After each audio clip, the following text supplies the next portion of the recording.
So we understand that leadership starts at the back. It helps you to develop in such a way that once you have made your way to the front, it is very difficult to shake you, because you have had so much experience through the years that you are able to deal with any situation that comes in a very turbulent environment.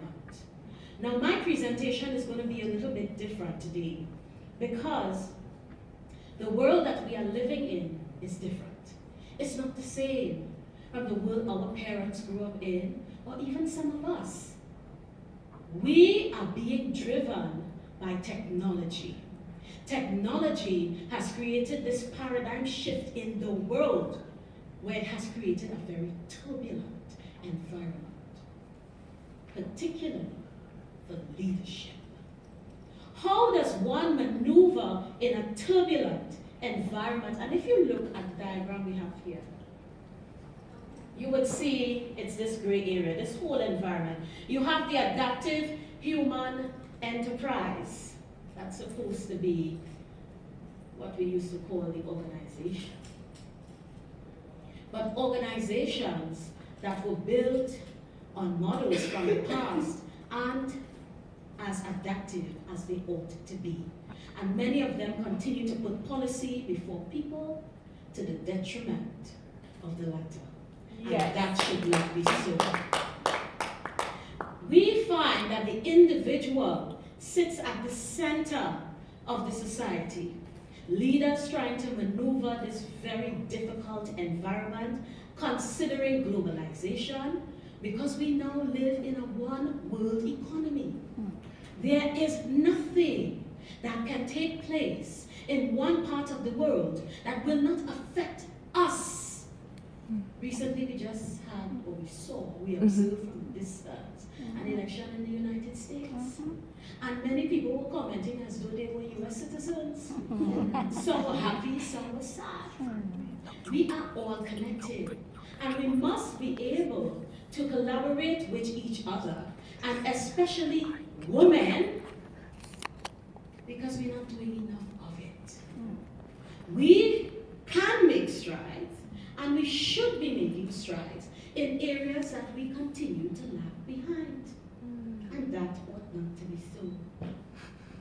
The challenge for solution leaders and their enterprises facing the one-world economy with its powerful information dynamics is to find a globalized solution. And globalized meaning global and also able to meet the needs of the local community. These are the leaders that we need. We are no longer isolated from each other. Once you come up with ideas like that, your business will soar, because you are presenting solutions that is not only restricted to your local environment, but that can be also applied globally, which is our purpose, or at least it ought to be. Our reality is shifting because the traditional human world has become unstable. It is no longer sustainable. Gone are the days where oil and gas was our number one resource. Now our number one resource is information. And it is transferred through information systems traveling at the speed of light. As soon as something happens, the rest of the world knows about it. Somebody's tweeting it. Somebody puts it on YouTube. Somebody puts it on Facebook. Well, we have Snapchat now, so you can get it live. So power has moved from the hands of a few to the hands of many. And it can no longer be controlled as it was before. So if you are to lead in this society, you have to be able to adapt to change, because change is the only constant there is. And if we look at these three waves that I have on the screen here, they changed society. They created a paradigm shift. There was the agrarian civilization, where You had the Green Revolution, you had grafting and things like that, coming up with these hybrid crops that were resistant to diseases. Food became cheaper, more accessible by other individuals, and it changed the way we lived. We didn't move around anymore. We had to settle. And when we settled, we started to build. But then there came the Industrial Revolution, the Industrial Civilization, as it is titled on the slide, where we started investing in building things, constructing, innovation. When the first train was run in this country, it went at approximately 30 miles per hour and passengers fainted because they thought it was too fast. But how fast are we traveling now? How fast are our minds going now? Our minds go before we get up in the morning. We already know what we're going to do for the day. And there are so many obstacles that come in our path. And we have to be able to adapt to it and to succeed in despite of it. And this is what I have taught my students for many years. I've been a teacher for about 23 years in Trinidad and Tobago, and then finally I came to the UK last year, where I now teach at the secondary level. And I've been able to identify gaps in the education system. We are now in the information age, and our children are more prepared than us. Yeah, so how can we lead if we don't embrace it?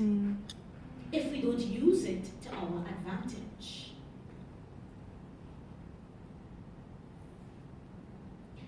A solutions approach to leadership is what we need. For example, if you look at the human system adaptability model coined by Dr. Manfred Johnson, and I was very privileged enough to be a student at the University of the West Indies. It refers to the individual, that's you, because leadership starts from you. And then it extends to the organization, then extends to society, and then the global community. And what he purported is that your organization, self, must be in a state of health to be able to adapt. And that health is measured by your rate of learning over your rate of change. And once you measure that, you're able to determine the adaptability gap that must be closed. If you refuse to do these types of scans to determine where you are, how far you are from your goal, then your organization, your efforts will fail.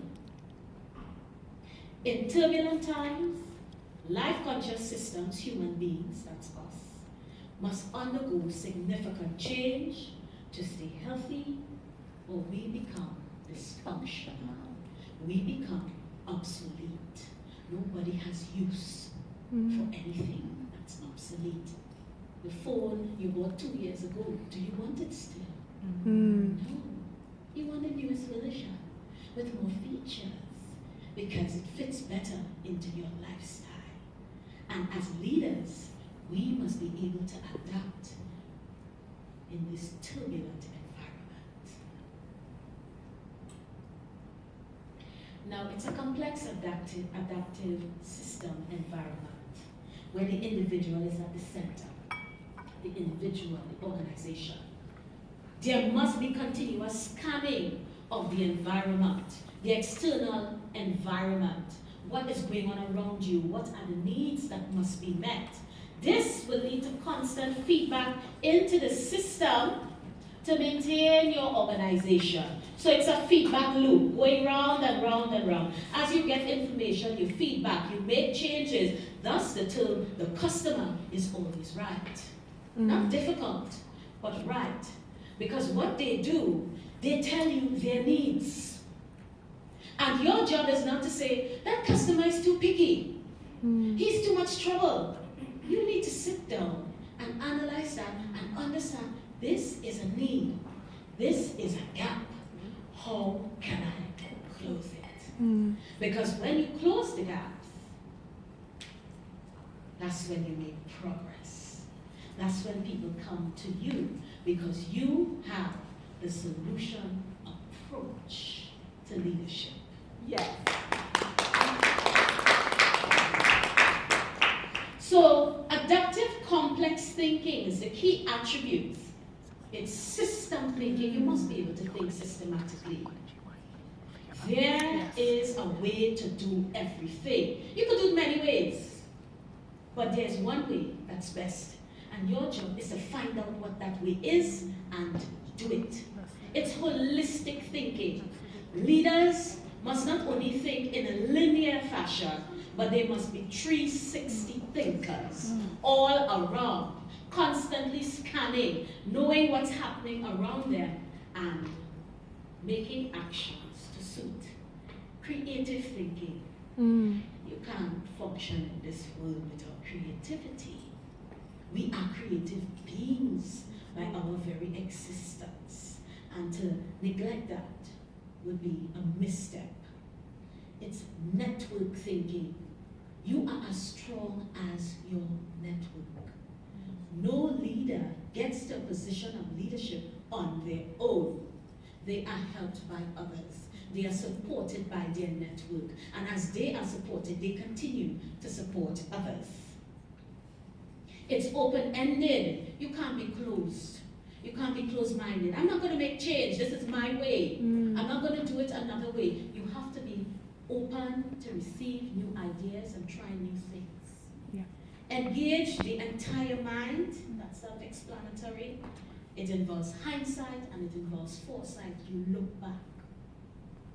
You can forecast based on your experience of what is happening, what you think may happen. It is based on complex, adaptive system behavior, which is what I have been describing to you. So solution leaders create the future by driving change from the bottom up as opposed to the top down, which is how we have been doing things before. People at the top, they make policies, and everybody else just falls in line, and if you don't fall in line, tough. But that's not how it's supposed to be done, because policy is made for the purpose of making it easy for the people that it serves. So in order to make good policy, you need to start at the bottom and move upward. Solution leaders take charge of change with purpose, priority, plan, practice, their characteristics, mentoring, profiling, knowledge competent, key. If you don't have the knowledge, go back to school, take a course, specialize in that area that you want. You must be able to manage not only a business, but your time. Teaming, participating, you must collaborate with others. Coaching, principles, integrity, standards, and espoused values. These are the basics. This is what makes you, what's going to make you succeed. You must have your espoused values very clear. I will do this, but I will not do that. This is as far as I will go because of my beliefs, because of my value.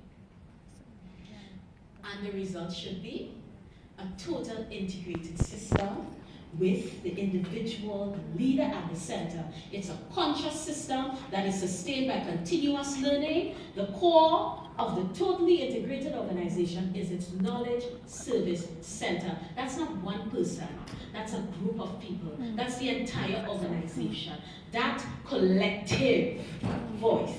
And finally, just to end, leading starts at the back, not the front. This is just the result of all the hard work that you have put in before. Thank you very much.